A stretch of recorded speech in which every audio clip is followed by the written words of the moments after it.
ese tema, ha sido citado más de 30.000 veces, con un índice H de 64 y un índice IDE de 369. O sea que son datos que son bien relevantes. Además de esto, dirige una revista que está indexada en Scopus, que se llama Revista Pixelbit, una revista que también ha crecido en los últimos 16 años, en sus 16 años de existencia, y tiene hoy 37 números. Especialmente nosotros tenemos este privilegio de contar con el doctor Julio Cavero, profesor, que además que una persona súper cercana, profesionalmente brillante y magnífico ser humano, sobre todo por la manera en que hoy los temas que trabaja tienen que ver con la realidad que estamos viviendo. Y por eso precisamente contamos con su presencia hoy en día. Solo por hacer un breve repaso, entre sus publicaciones de este mismo año 2020 encontramos que tiene una publicación en Educare, aprendiendo del tiempo de COVID-19, o sea, aprendiendo del tiempo y no en tiempo de COVID-19, evaluación de profesores de la competencia digital o de los marcos de competencia digital a través de juicio de expertos, marco de competencia digital docente y su adecuación al profesorado a través de la revista RECIE, creencias sobre enseñanza y uso de tecnología en la revista Formación Universitaria, marcos de competencias digitales para docentes universitarios, su evaluación a través de coeficiente de competencia experta de la revista de formación del profesorado, entre otros muchos que seguramente van a ser bien relevantes y que van a nutrir esta actividad que tenemos prevista para hoy, que tiene que ver con la competencia digital docente, su formación o su desarrollo y evaluación en el contexto de formación inicial docente, tema que para nosotros es muy relevante.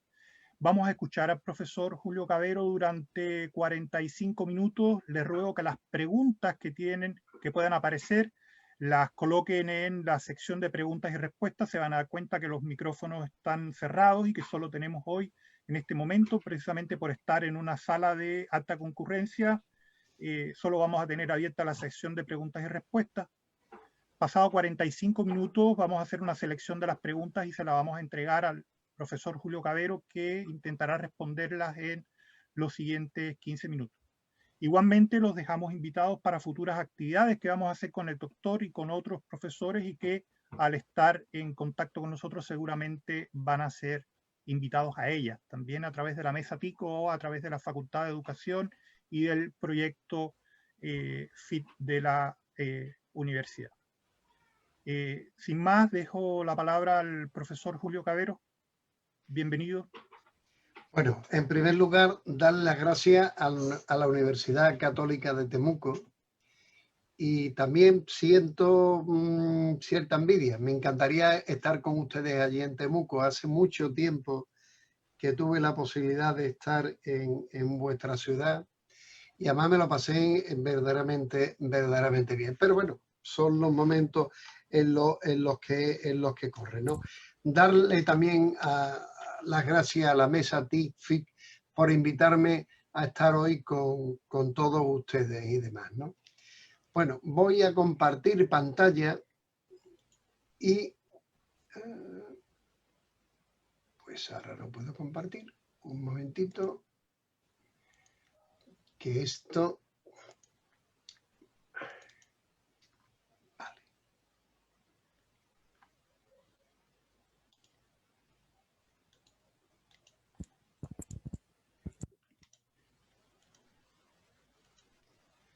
Vamos a ver. Exacto. Bien, como le han dicho a ustedes, la idea, que lo que a mí me han pedido es que yo les hable a ustedes de lo que sería pues todo el tema de las competencias digitales de los profesores y su concepto de formación y evaluación y demás. Bien, yo pienso tratar estos 5 puntos que ustedes están viendo ahí en la pantalla. Quiero comenzar con una serie de referencias iniciales. Después quiero plantear y comentarles cómo los nuevos escenarios formativos plantean también nuevos lenguajes, y por tanto eso nos supone a nosotros como docentes nuevos retos.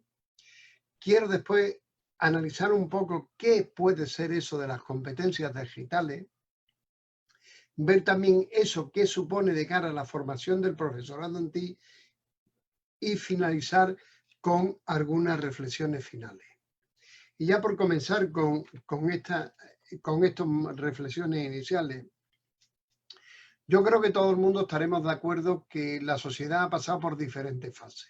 Ha pasado por una fase de lo que sería la sociedad agrícola, lo que sería la sociedad industrial o postindustrial, y ahora estamos en eso que, bueno, que algunas personas han denominado como la sociedad del conocimiento y la sociedad de la información. Y una de las características de esas sociedades de la información y del conocimiento es que las tecnologías están impactando en todos los sectores. Sectores culturales, sectores económicos, sectores de ocio, sectores de la educación, pero las tecnologías son una de esas variables críticas. Estamos, como algunas personas han denominado por una parte, que estamos en eso que es la cuarta revolución industrial, o que en su momento Bauman apuntaba de que, bueno, vivimos en tiempos líquidos. Vivimos en tiempos donde todo no es estable, donde todo es rápido, desaparece y donde todo es completamente inestable. Y todo eso se opone a lo que sería una cultura sólida como la que se vivió en lo que sería la sociedad industrial, donde los conocimientos eran estables, se transmitían de una generación a otra y servían para que en su momento pudiéramos desarrollarnos con esos conocimientos durante bastante tiempo, donde en un momento la información era guardada y almacenada en soportes físicos sólidos y que pensábamos que no se iban a perder, y durante el momento en que nosotros podíamos crear, producir, generar y, digamos, reproducir la información, bueno, pues es un proceso verdaderamente lento. En contrapartida, hoy nos encontramos, nos guste o no nos guste, estemos de acuerdo o no estemos de acuerdo, nos encontramos en una sociedad completamente cambiada. En una sociedad que, bueno, pues algunas personas la han definido como esa sociedad del megacambio.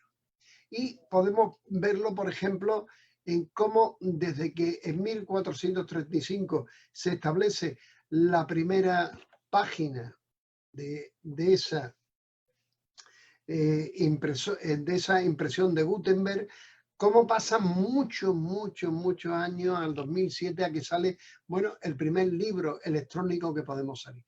Pero si ustedes se fijan, desde ese primer libro electrónico que solamente reproducía texto, al primer iPad que reproduce ya texto, imágenes multimedia, podcast de audio, etcétera, etcétera, pasan muy pocos periodos de tiempo. Por tanto, empieza todo a ser muy dinámico y demás.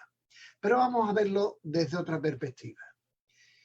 La tecnología imperante en la Europa del siglo XVIII era la tecnología del telar. Esa tecnología del telar duró 119 años en expandirse por el resto de Europa. En contrapartida, la tecnología que es la tecnología imperante, que es la tecnología de Internet, tardó solamente 7 años en salir de ese siglo XX de Estados Unidos al resto del mundo. Pero fíjense ustedes en un dato muy curioso. En solamente 6 años, esa red social de WhatsApp llegó a alcanzar 700 millones de seguidores. Fueron los mismos que el cristianismo tardó bastantes siglos en poder tenerlo. Pero ojo, eso también como Pink Floyd hizo el disco de La cara oculta de la luna, tiene sus problemas. Tiene sus problemas porque la inteligencia artificial, la robótica, el Big Data va a traer una serie de problemas que van a repercutir en cómo nosotros tenemos que empezar a formar a nuestras generaciones. Y uno de los problemas es que van a desaparecer muchas de las profesiones y ocupaciones que ahora mismo son completamente estables. Y van a desaparecer de tal forma como, por ejemplo, lo que ustedes tienen ahora ahí puesto en la pantalla. Estas son dos imágenes de lo que serían recesionistas en un hotel de Tokio, donde ya no reciben una persona, sino son puramente robots. Las imágenes de una mujer y un dinosaurio que ustedes están viendo ahí es muy simple. Es la misma cadena, una está cerca del parque de Disney World que hay allí en Tokio y otra es, bueno, la misma cadena, pero que está en el centro de la ciudad. Por el tanto, eso empieza a crearnos una serie de situaciones de problemas. Esta es una imagen del aeropuerto mío de Sevilla, donde también la tecnología, que tiene sus puntos de vista positivos, empieza a crear lo que podríamos denominar como paro tecnológico. Ya una persona no va al mesero a pedirle determinadas cosas, sino que simplemente entra en esas máquinas que ustedes están viendo ahí, pum, pum, selecciona, digamos, la bebida y la comida que desea, directamente la paga y directamente la recibe. Por tanto, se empiezan a crear una serie de problemas. ¿Y esto qué es lo que le quiero decir? Pues evidentemente los escenarios de formación, los escenarios en los cuales podemos estar trabajando y en los cuales van a trabajar nuestros estudiantes son completamente diferentes. Vivimos en un mundo, nos guste o no nos guste, donde las tecnologías impactan a todos los sectores. Y uno de los sectores en los cuales está verdaderamente impactando es el sector puramente educativo. Y eso que podríamos pensar que, bueno, se puede parar, es absolutamente imparable. Yo les he puesto ahí en la pantalla que ustedes tienen algunos de los informes Horizon y lo que son los informes EduTrend del Tecnológico de Monterrey. Les he puesto los informes Horizon, los dos informes Horizon que se hicieron para Latinoamérica y en los cuales yo tuve la suerte de que me invitaran a participar en ellos. Son informes en los cuales una serie de personas, teóricamente expertos, se nos pide que opinemos sobre qué tecnología en un año, dos o 3 años, o 3 o 6 años van a impactar en el sector educativo. Si ustedes se fijan, el horizonte primero que ustedes tienen en la pantalla se hizo para niveles no universitarios, el que tienen ustedes abajo en la pantalla es para niveles universitarios. Fíjense ustedes cómo, bueno, se ha hablado de entornos colaborativos y estoy hablando del 2010, medios sociales, contenidos abiertos, móviles, realidad aumentada, web semántica, etcétera, etcétera. O como a nivel universidad se ha hablado de computación en nube, aplicaciones móviles, tabletas, etcétera, etcétera. O dicho de otra forma, esto de las tecnologías para que lleguen a nuestros centros educativos es completamente imparable y por tanto nosotros como personas que nos dedicamos a la formación en estos entornos tenemos que empezar a ver qué podemos hacer con ellos. Y una de las cosas que tenemos que empezar a ver y reflexionar es que los lenguajes han cambiado. Ni para bien ni para mal, han cambiado. Durante un momento los lenguajes eran completamente impresos. Sean escritos, sean a través del libro, sean a través de, digamos, los periódicos, las revistas, etcétera, etcétera. Y por tanto, el concepto que nosotros teníamos de alfabetización era muy simple. Era la capacidad que podíamos tener de saber leer, saber interpretar y saber escribir esos textos en esos códigos que en un momento se nos ofrecían, que evidentemente eran independientes del país en el cual nosotros nos desenvolvíamos. Y bueno, había una serie de medios que fundamentalmente era el medio que comenzó con la imprenta. Ojo, que tuvo una gran ventaja, democratizó el que el acceso a la información pudiera llegar a diferentes colectivos y a diferentes clases sociales. Pero hoy nos encontramos en un escenario diferente. Y es que nos encontramos en una cultura completamente multimodal.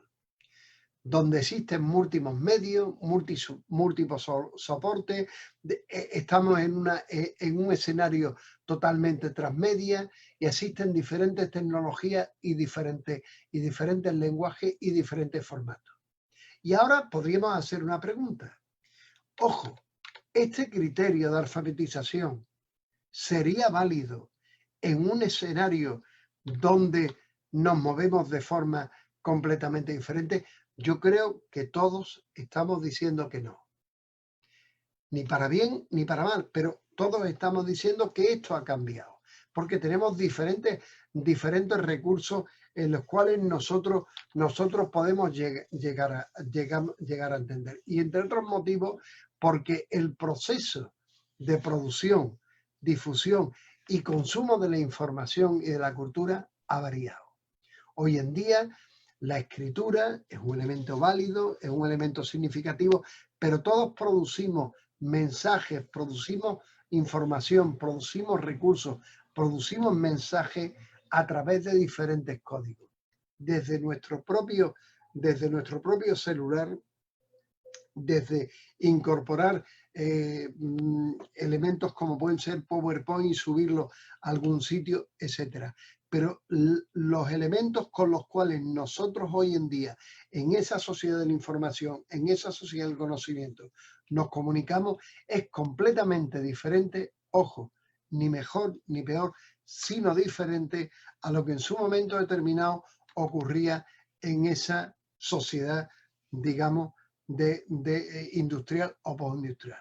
De ahí que si antes era completamente necesario desarrollar una alfabetización lectoescritora, por decirlo de alguna forma, porque eran los códigos básicos en los cuales nosotros nos podíamos comunicar, hoy en día sea completamente necesario que la ciudadanía adquiere y desarrolle lo que sería una competencia digital, es decir, saber codificar y decodificar los mensajes que por estos nuevos tipos de medios y por tanto por estos tipos nuevos de lenguaje, en un momento nosotros nos vamos a enfrentar. De ahí que se empieza a hablar que en estos momentos de esa sociedad del conocimiento nos encontramos en lo que sería la necesidad de unas alfabetizaciones múltiples. No solamente la alfabetización en lo que sería la decodificación de los textos impresos, sino también la decodificación en lo que serían todos los textos multimedia, transmedia, etcétera, etcétera, etcétera, como ustedes deseen entenderlo. Pero, al fin y al cabo, nosotros, para bien o para mal, yo creo que para bien, somos docentes.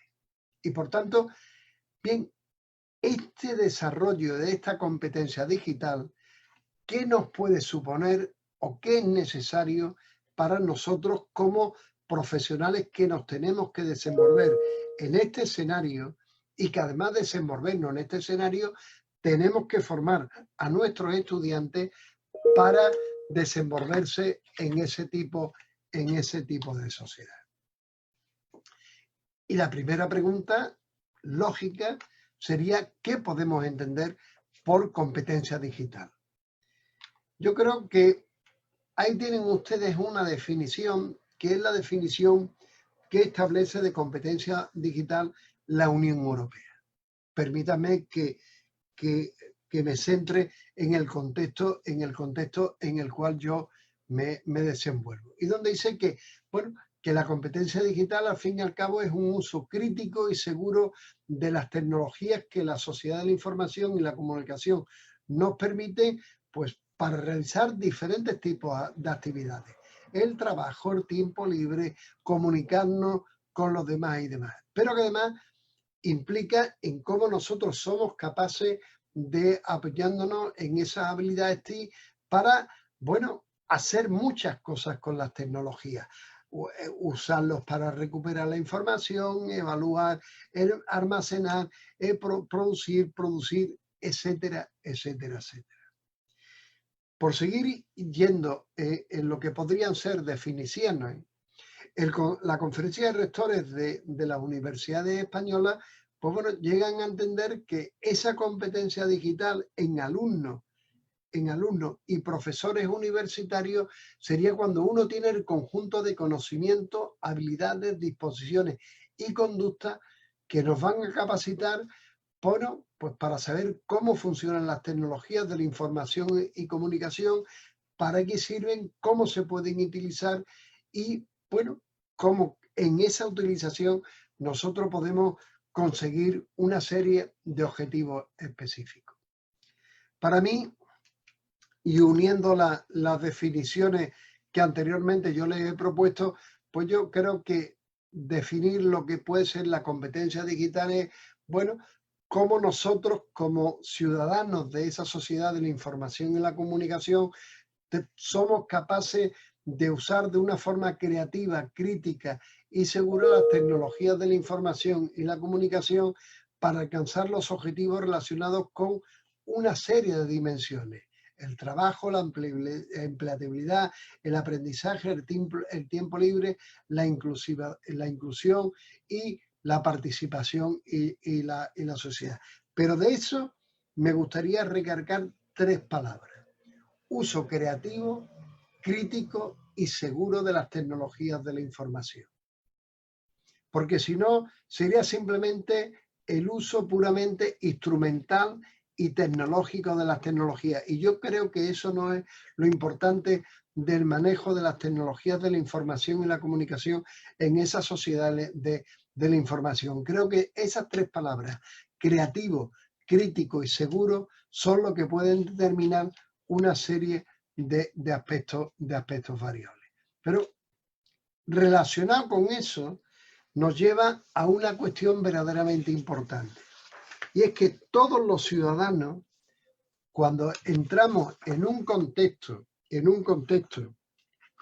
del manejo de las tecnologías de la información, dejamos una huella y construimos una huella digital de nuestra ciudadanía. La doctora Valencia en México está trabajando en ese tipo de aspectos, de cómo vamos construyendo nosotros como ciudadanos esa huella digital y demás. Y ese aprendizaje es un aprendizaje puramente autónomo por parte del ciudadano, pero es un aprendizaje autónomo que debemos aprender a trabajarlo en 2 aspectos y en 2 contextos completamente diferentes. Lo que sería un aspecto completamente formal del contexto educativo, pero también del contexto informal de la enseñanza. Yo creo que cuando uno va construyendo la huella digital, y sobre todo cuando queremos analizar cómo se construye, la debemos construir a partir de la referencia de tres grandes elementos: contextos formales, contextos no formales y contextos puramente informales. Pero teniendo en cuenta ese tipo de contexto, lo que sí es importante es que para mí, cuando uno tiene una competencia digital o procura alcanzar una competencia digital, es no confundirnos, y sobre todo cuando hablamos en el ámbito de la enseñanza, es que adquirir una competencia digital en un docente no es adquirir una competencia puramente instrumental en el manejo de las tecnologías de la información y las comunicaciones. Es adquirir una competencia para cómo somos capaces de incorporar esas tecnologías en el ámbito de la enseñanza con nuestros estudiantes, para que nuestros estudiantes adquieran procesos, adquieran productos y adquieran una serie de competencias específicas. Por tanto, no confundamos que tener una competencia digital en un docente es que yo sé manejar instrumentalmente una tecnología. No. El que yo tenga una competencia digital es que yo sea capaz de incorporar esas tecnologías a los procesos de enseñanza-aprendizaje, a los procesos de crear innovaciones educativas con mis estudiantes. Y ahora podemos empezar a plantearnos una serie de cuestiones. Bueno, ¿y qué pasa con nosotros los profesores? Cuando los profesores se nos ha preguntado en muchas investigaciones, pues nos encontramos en que, bueno, tenemos unas actitudes positivas y una motivación alta para incorporar estas tecnologías. Pero después decimos, jo, no las incorporamos. Y aquí empezamos a entrar en una situación un poco problemática. Sabemos que son significativas, sabemos que son una variable crítica en esa sociedad del conocimiento, tenemos unas actitudes positivas, tenemos unas creencias positivas, pero bueno, no las utilizo mucho. ¿Por qué? Y nos encontramos también en ese por qué en una cuestión importante, por ejemplo, de los datos que nos han ido dando diferentes informes PISA. Y esos datos que nos han ido dando son curiosos. Y es que no hay una correlación positiva entre que yo como institución invierta mucha plata en adquirir tecnología, la incorpore en la enseñanza y después automáticamente hay una relación positiva de que los estudiantes aprenden más, cambia la innovación y tal. ¿Qué es lo que pasa ahí? Si decimos que las tecnologías son significativas, si son una variable crítica en la sociedad del conocimiento, después, ¿cómo no es posible que no haya una correlación entre invertir plata en que haya recursos en el centro y después eso no tiene ni una serie de variables? Mire, este es un informe del TALI, pero he puesto el 2013, pero los resultados son más o menos significativos. Son más o menos coincidentes, lo cual también es preocupable. Y en ese tipo de informe se trae que, bueno, el 97% de los profesores se encuentran contentos y dicen que están preparados. Pero fíjense ustedes que en este informe del 2013, después el porcentaje ha ido variando muy pocos profesores, solamente el 14%, dice que incorporan esas tecnologías. Nosotros hicimos una serie de trabajos y los tienen ustedes ahí, y después al final yo les daré la página web donde pueden bajarlo, donde los profesores pues dicen que están contentos, que creen que son una variable que pueden mejorar su forma de trabajar con sus estudiantes y demás, pero después dice, jo, no me encuentro formado, no me encuentro, digamos, capacitado para poderlos incorporar. Por tanto, a lo mejor tenemos que empezar a reflexionar sobre cómo estamos formando nosotros, por una parte, a los profesores que han salido y por otra parte, a los profesores que serán futuros profesores en el ámbito de las tecnologías de la información. Y por dar una definición clara de lo que yo entiendo por competencias digitales de un profesor, es así de simple. ¿Qué es lo que debe saber un profesor para enseñar con las tecnologías de la información y la comunicación?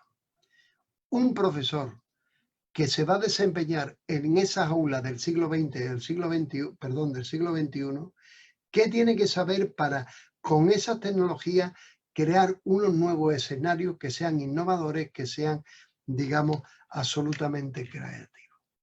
Lo que yo le voy a presentar ahora de lo que podemos aprender de cómo formar a nuestros profesores, me voy a apoyar en dos grandes variables, ¿no? Uno es, bueno, las investigaciones que han trabajado en cómo los profesores incorporan esas tecnologías que nos han dicho. Y otra, los modelos que se han ido creando sobre formación del profesorado, qué propuestas y qué pistas nos dan para ello. Y bueno, ahí tienen ustedes diferentes estándares y evidentemente ustedes los chilenos se van a ver reflejados en alguna de estas propuestas, que además, sinceramente, han sido, desde mi punto de vista, de las más interesantes que en un momento se han hecho. Pero ustedes ven ahí propuestas de Colombia, de Chile, ven propuestas españolas, ven propuestas de Estados Unidos y demás, ¿no? Y ahí tienen ustedes algunas referencias donde se empieza a decir que formar al profesorado en tecnologías de la información y la comunicación, ojo, implica formarlo, uno, en diferentes variables y, ojo, en diferentes dimensiones, que no es, y es lo que de este mapa que ustedes tienen, de este cuadro que yo les he puesto a ustedes en la pantalla, lo que a mí me interesa recargar, no es formarlo exclusivamente en el manejo puramente instrumental de las tecnologías. Es cuestión de darle otros valores añadidos, que van desde valores metodológicos para incorporarle, valores éticos para ver y analizar qué suponen las tecnologías y también, evidentemente, desde un punto de vista organizativo y estructural, cómo esas tecnologías se pueden incorporar en la enseñanza. E implican una cosa que es también verdaderamente interesante, y ya la empiezo a apuntar porque yo después me voy a detener bastante en ese tiempo. Ahí tienen ustedes puesto, ahí en la pantalla, lo que sería el modelo, bueno, lo que es el modelo de formación del profesorado en tecnología colombiano, lo que le llaman el Colombia Aprende, que establece que, bueno, que un profesor debe estar formado en diferentes dimensiones, ¿no? Compromiso pedagógico, investigación, comunicación, etc. Pero lo verdaderamente interesante que a mí, independientemente de las dimensiones, que son importantes, lo que me interesa es que ustedes perciban que ya empiezan a distinguir que, ojo, no todo el mundo vamos a estar formados, ni tenemos por qué estar formados todos en un mismo nivel. Empieza a establecer ahí un nivel de explorador, un nivel de integrador y un nivel puramente de innovador.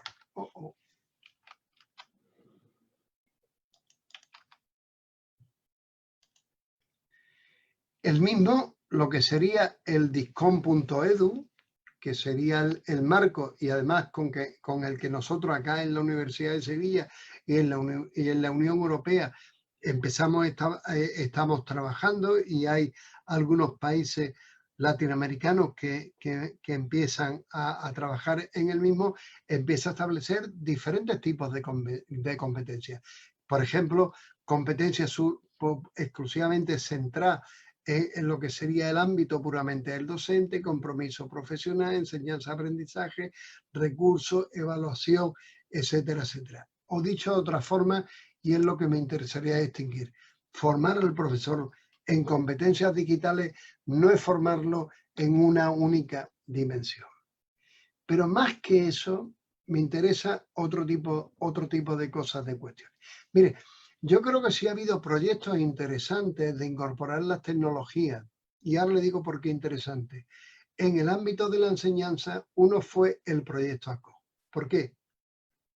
Fue un proyecto generado por Apple, en el cual a una serie de centros le dijo, no hay problema, ahí tienen ustedes la tecnología, yo les pongo todos los recursos económicos y de personal, y lo que quiero saber es qué es lo que pasa con ese centro. Ese proyecto ACO en España después se convirtió en el proyecto Green, estuvo Antonio Bartolomé y estuvo el profesor Manolo Cebrián y demás.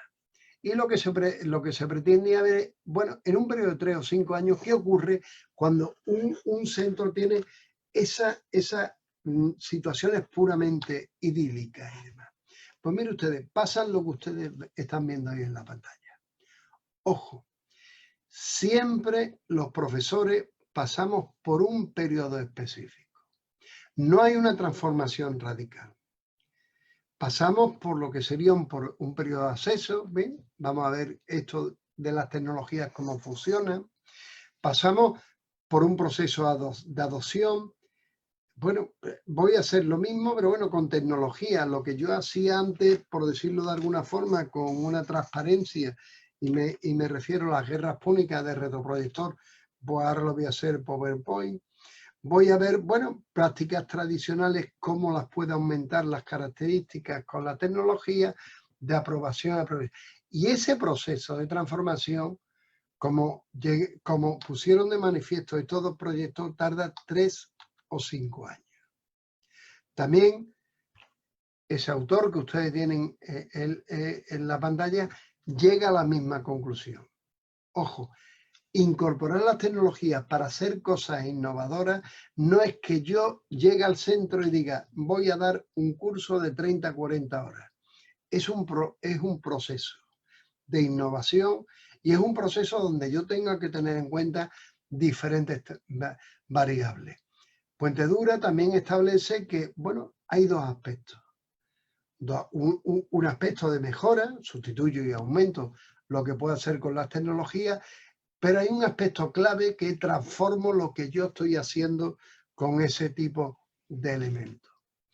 Y en todo eso también no podemos olvidar lo que sería el modelo clásico del TEPAC, de que yo tengo que formar a los profesores en el ámbito de las dimensiones de conocimiento, de tecnología, de, digamos, conocimiento pedagógico, de contenido e instrumental y demás, sino como Cal y demás han puesto de manifiesto una nueva dimensión que yo creo que puede ser importante empezar a contemplarla, sobre todo por el valor que al espacio se le está dando ya también como elemento puramente curricular de interacción entre los diferentes estudiantes. Y permítanme que yo les diga, para ya ir finalizando, cómo nosotros percibíamos lo que se debe hacer o las dimensiones que se deben hacer de formación del profesorado universitario y el profesorado inicial. Para nosotros formar al profesorado en tecnologías de la información y la comunicación, evidentemente tiene que tener una formación instrumental. Si yo no sé manejar desde un punto técnico una tecnología, nunca la incorporaré a los procesos de enseñanza-aprendizaje. Pero nosotros creemos que eso va mucho más. Tiene que tener una formación crítica, es decir, pensar que la tecnología no es la panacea que va a resolver los problemas educativos. La tecnología es simplemente un instrumento donde si yo aplico una metodología concreta, me puede servir para innovar y cambiar estrategias educativas. Tiene que ser una formación donde se le den elementos pragmáticos, cómo yo utilizo el vídeo y cómo yo puedo utilizar el vídeo no solamente como transmisor de información, sino también como instrumento de conocimiento, también como instrumento de evaluación del aprendizaje. Tiene que ser también una formación puramente psicológica, en el sentido de que yo perciba de que cuando yo utilice un medio y por tanto estoy utilizando sistemas simbólicos concretos, estoy también modificando la estructura cognitiva de mis estudiantes y por tanto tengo que aplicar una galaxia de sistemas simbólicos multimedia para propiciar, digamos, el desarrollo de diferentes estructuras cognitivas. Tengo que también saber que la estructura estética y semiológica de una tecnología va a condicionar cómo uno nos podemos poner. Tengo que también formar a los profesores para que sean investigadores, no solamente consumidores de tecnología y de resultados que en su momento hemos producido otros. Tengo que también formar a los profesores en una dimensión organizadora, en el sentido de que cómo yo incorporo y organizo las tecnologías en los centros va a ser también claramente determinante de que se utilicen, no se utilicen y de cómo se pueden utilizar. Hay un estudio hecho por la Fundación Telefónica en España de cómo la capacidad de liderazgo, que es una variable puramente organizadora, determina centros que incorporen las tecnologías en una perspectiva determinada. Y por supuesto, desde una dimensión actitudinal, las creencias que yo como docente tenga va a determinar cómo yo incorporo una tecnología, cómo lo incorporo de una forma concreta y qué percepción van a tener los estudiantes de lo que yo me estoy creyendo en esa incorporación de esas tecnologías.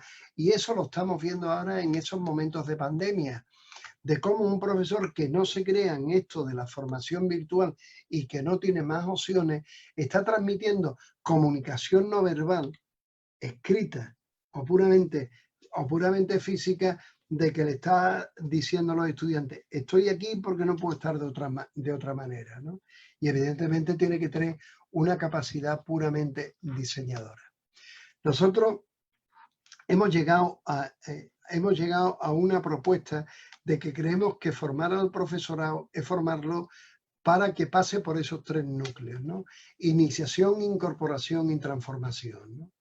En primer lugar, diseñarlo en todas las variables de diseño, uso educativo, gestión, administración, investigación y evidentemente el componente ético de las tecnologías.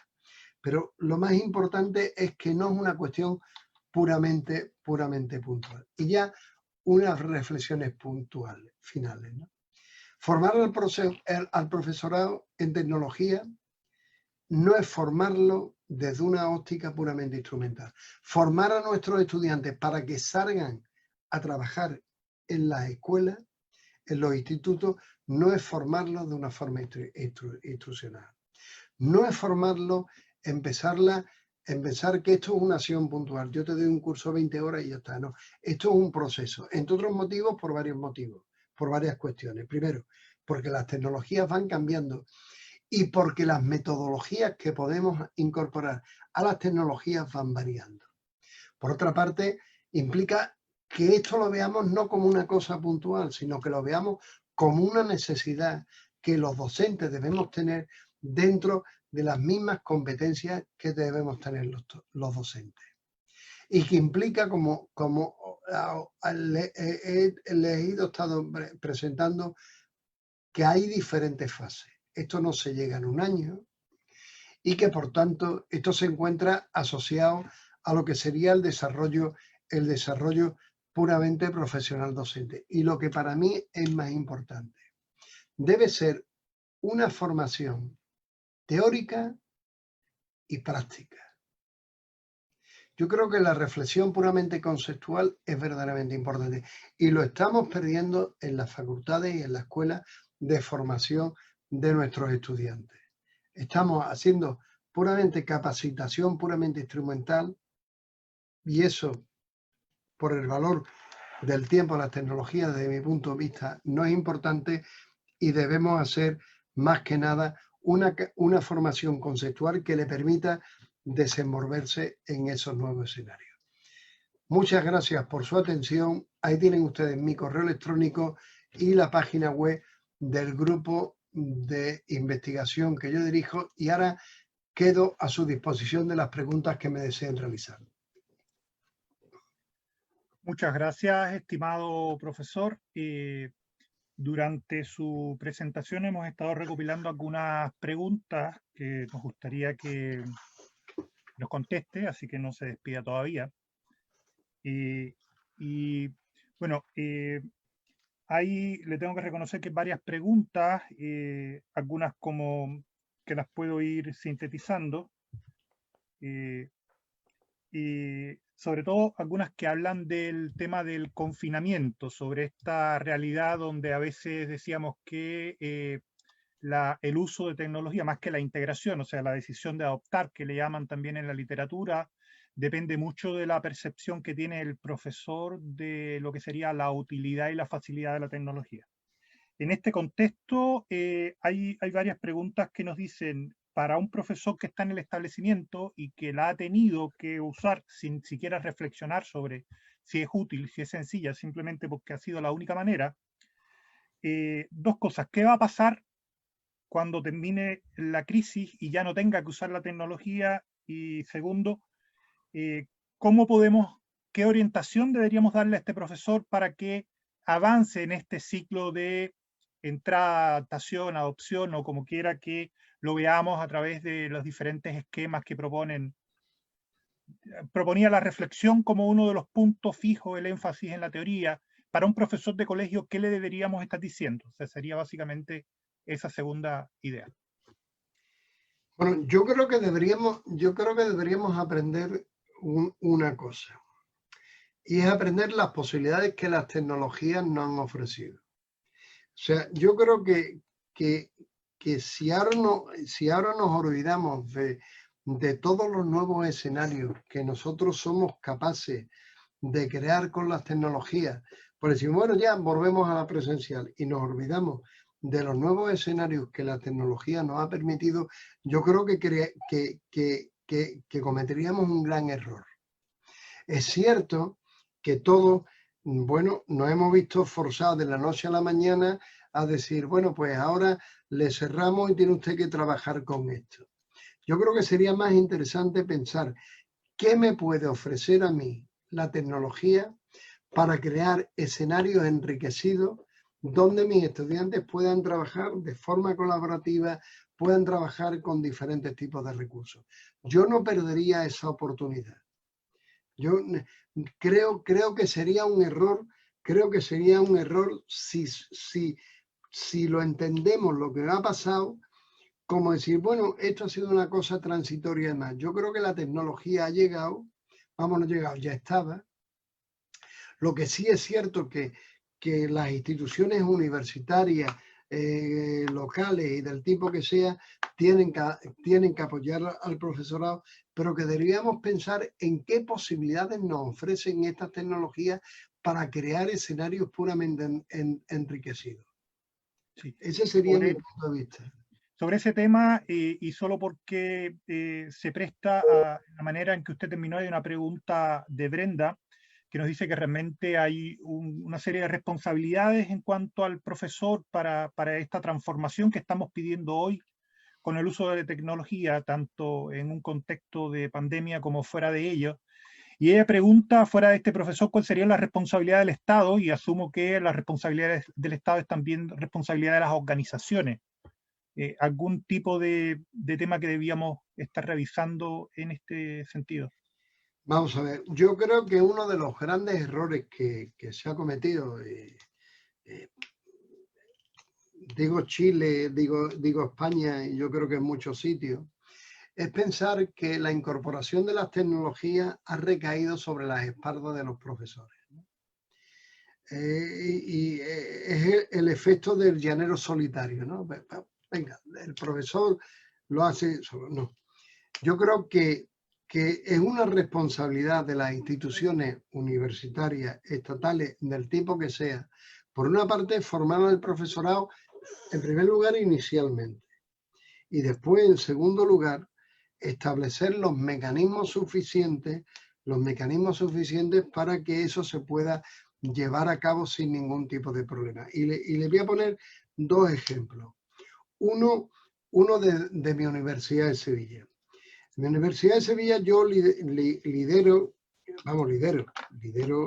gracias al rector que me nombró hace tiempo, un centro en el cual, por ejemplo, nosotros sacamos todos los años proyectos de innovación educativa en tecnología, que puede ser producción de vídeos didácticos, producción de objetos en realidad aumentada, realidad virtual, etcétera, etcétera.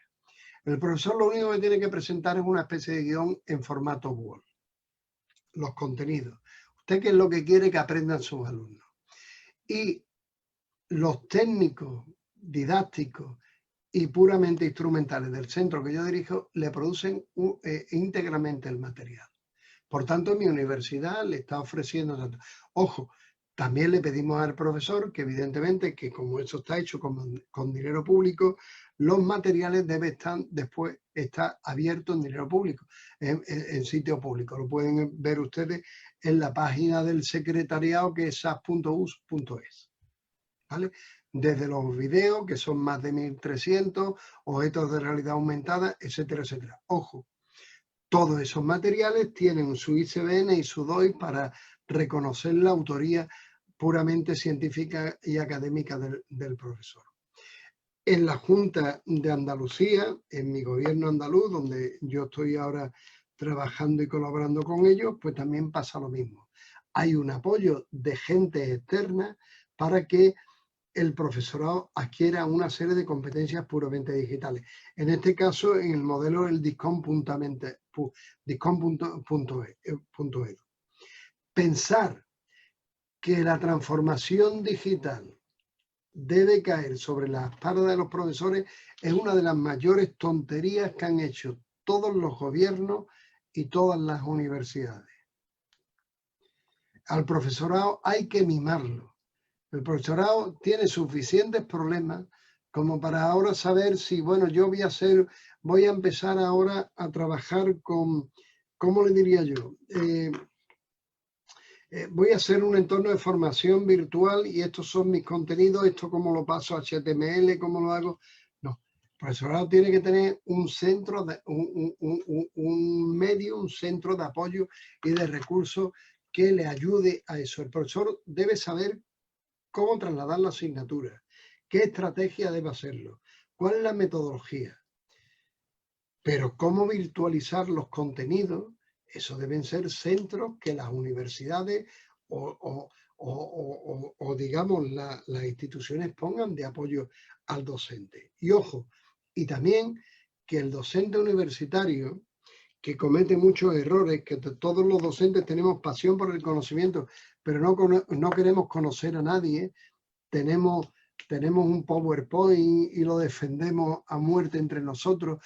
También lo que nosotros queremos hacer con nuestros estudiantes, que es el aprendizaje colaborativo, nosotros también asumimos que debemos trabajar en equipo con nuestros propios compañeros.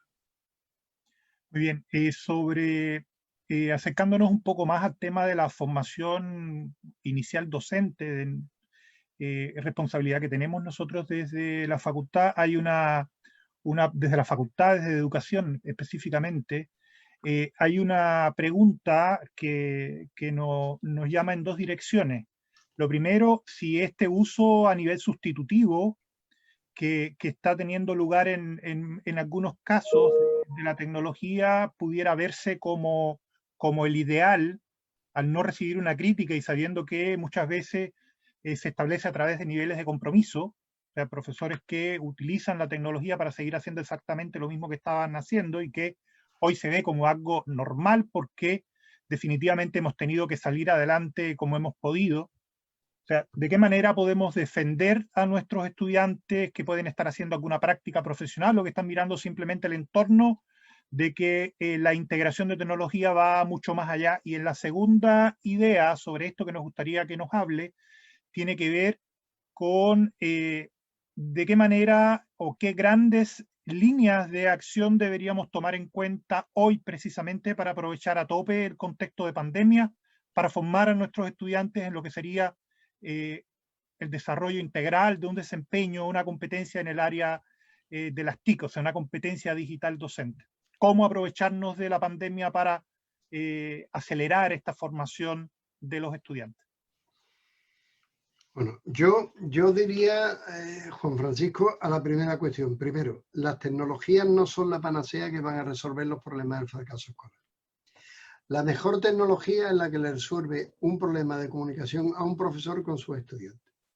Alguna vez puede ser la realidad aumentada, la realidad virtual y todo lo que ustedes quieran, y otras veces una simple fotocopia.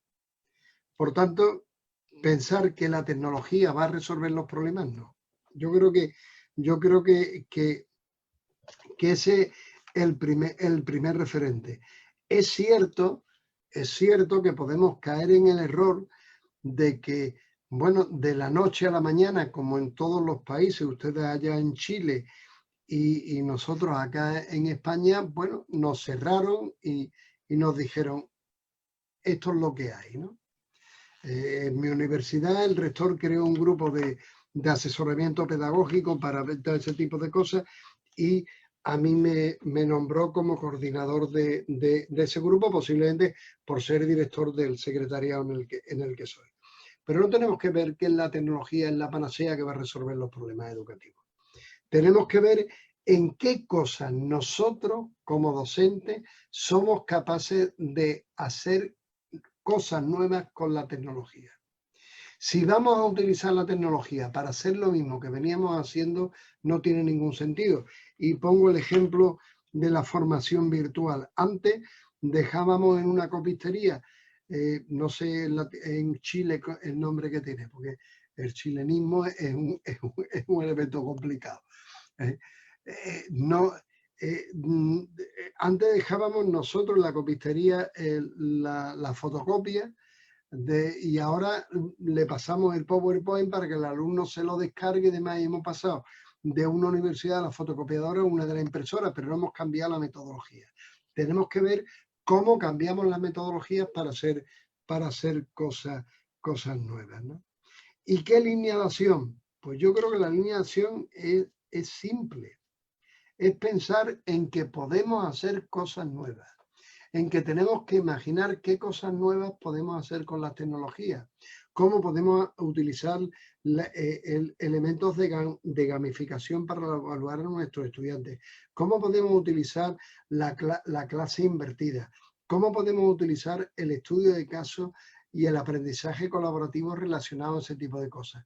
Es cuestión de que pensemos que tenemos la tecnología ahí, pero no como instrumento para poder cambiar y hacer nuevas metodologías. Si seguimos haciendo lo mismo con la tecnología, pues sinceramente sigamos utilizando el libro de texto y no cambiemos de tema. No merece la pena. Muy bien, muchas gracias, doctor. Sobre ello, bueno, me lo comentaban incluso por interno que tenemos que aprovechar todo el escenario. Quizás hasta hace un poco de tiempo el curso de TIC para el aprendizaje podía satisfacer en gran medida, y hoy necesitamos que todos formemos en el área de las TIC, desde la teoría y desde la práctica, precisamente como usted nos habla de la reflexión. Yo creo, Juan Francisco, que esa puede ser una buena conclusión, ¿no? Yo creo que hoy cualquier persona que se dedique al ámbito de la enseñanza que no sea capaz de percibir que los lenguajes en los cuales nos interaccionamos hoy son completamente diferentes a los que en su momento nos interaccionábamos en la sociedad industrial y porindustrial, pues es un error. Tenemos múltiples lenguajes. Y además, el que diga que no, que haga una reflexión de cuántas veces va al móvil, cuántas veces mira una cosa, cuánto va a ver tanto. Esto ha cambiado. La formación ha cambiado. Ahora, lo que tenemos que saber es cómo eso lo incorporamos a procesos puramente formativos y instructivos de nuestros estudiantes. Muy bien, muchas gracias, estimado profesor.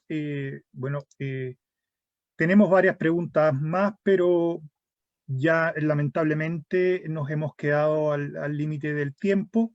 Igual quiero invitar a los demás participantes a que nos acompañen siempre en otras actividades que hemos estado haciendo. Resaltar comentarios, por ejemplo, como el de Aisha Fuentealba, que nos escribe y nos dice que todavía en su escenario tiene profesores que aun cuando están haciendo cambios tienen miedo, sienten miedo por la tecnología, y que es un sentimiento que es bien clásico y que sabemos que no solo está presente ante el tema de cambio tecnológico, está presente ante cualquier tipo de cambio. Y también nos comenta que hay algunos profesores que sienten que esto es situacional, el uso de tecnología por el contexto de pandemia, y que a veces pues no, desde el contexto escolar, desde la realidad de nuestras aulas, no son necesariamente las herramientas que más hay que tener en las manos. No, dos cosas. Yo creo que el miedo se resuelve con los compañeros. O sea, yo creo que el aprendizaje por pares que nosotros aplicamos en el ámbito de esto, hay que aplicarlo también a los profesores. Y yo entiendo, con los años que llevo en la formación del profesorado, me he encontrado profesores que tienen miedo. Y yo también tengo miedo cuando dirijo un centro de alta tecnología, cuando con los técnicos míos hablo de tal. Pero el miedo se resuelve en el aprendizaje con pares.